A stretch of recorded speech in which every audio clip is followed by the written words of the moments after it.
ಕನ್ನಡ ಮತ್ತು ಹಿಂದಿಯಲ್ಲಿ ಪ್ರಯೋಗವಾಗುವ ಕೆಲವು ಪದಗಳು.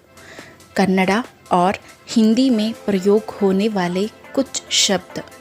ಕಣ್ಣು, आँख, ಮೂಗು, नाक, ಬಾಯಿ, मुँह, ತಲೆ, सिर, ಕೂದಲು, बाल, ಬೆರಳು, उंगली, ಕೈ, हाथ, ಕಾಲು, पैर, ಹೊಟ್ಟೆ, पेट, ಕಿವಿ, कान.